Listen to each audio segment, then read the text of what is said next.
দেখুন আজকের গোলাপ জামুনটা কতটা সফট হয়েছে, ভিতরে কতটা সফট দেখুন, পুরো রসে ভরা। আজকে আবার একটা নতুন রেসিপি নিয়ে চলে আসলাম। আজকে বানাবো আমি গোলাপ জামুন। তাই 1 লিটার দুধ নিয়ে নিয়েছি, দুধটাকে জালে বসিয়ে নিয়েছি। ভিনিগার দিয়ে ছানাটা কাটবো, তাই দিয়ে দিলাম দুধটা জাল হয়ে যেতে দিয়ে দিলাম ভিনিগারগুলোকে, আর ভালো করে ছানাটা কেটে গেছে। এবার পাতিলাটা আবার একটা বসিয়ে নিয়েছি, দিয়ে দিব 1 বাটি চিনি আর দিয়ে দিব 2 বাটি জল মিষ্টি রসের জন্য। ছানাটা ধুয়ে নিয়েছিলাম দুবারখানি আর ভালো করে জল ছেড়ে নিয়েছি। এবার নিয়েছি একটা বাটি, আর বাটিতে অর্ধেক হয়েছে ছানাটাকে ভালো করে ম্যাশ করে নিব। দিয়ে দিব ছানার 3 ভাগের 1 ভাগ হচ্ছে ময়দা, দিয়ে দিব 2 চামচ ঘি আর দিব খাবার সোডা 2 চিমটি মতো। আর ভালো করে ম্যাশ করে আবার ভালো করে ছানাটাকে ভালো করে মাখিয়ে নিব। আর এপাশে রসে একটা এলাচ দিয়ে দিব।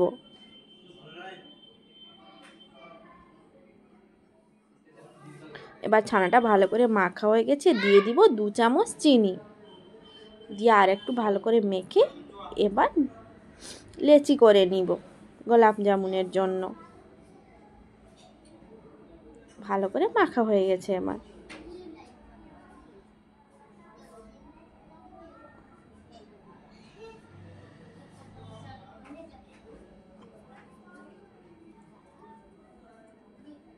আর এইভাবে বানাবেন, পুরো দোকানের মতো গোলাপ জামুনগুলো হবে।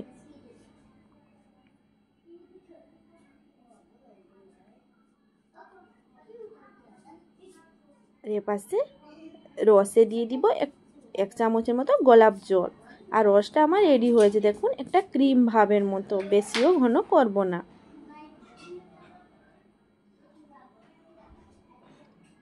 এবার কড়াই বসিয়ে নিব, আর কড়াইতে দিয়ে দিব তেল।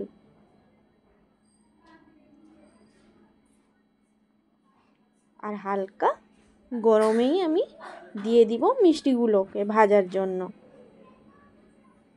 আর লো টু মিডিয়ামে আঁচটা রাখবো।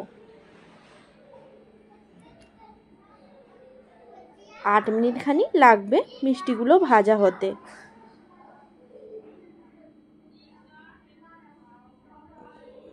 দেখুন আঁচটা পুরো কমিয়ে দিয়েছে, আর তেলটা কিন্তু হালকা গরম হয়েছে।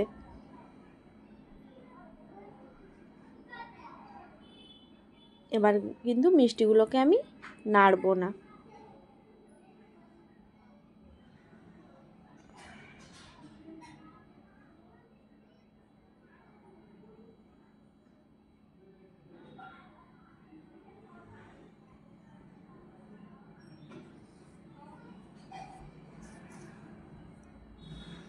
দেখুন অটোমেটিক একটা কড়াইতে আমি দাঁড়ি দিয়ে ইয়ে করছি, আর উপরে মিষ্টিগুলো কিন্তু উঠে আসছে।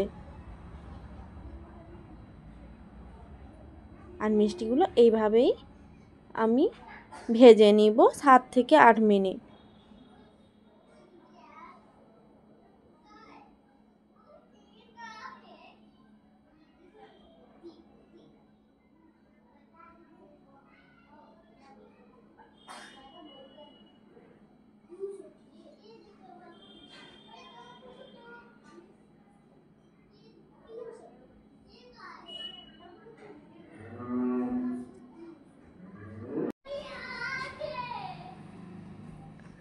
এবার মিষ্টিগুলো ভাজা হয়ে গেছে, দিয়ে দিব রসে।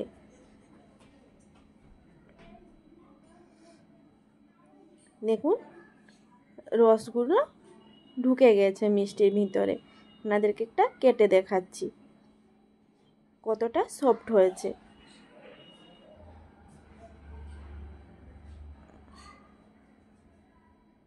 দেখুন কতটা ফুলেছে আর কতটা সফট হয়েছে ভিতরে, আর রসে ভরা গোলাপ জামুন রেডি হয়ে গেছে।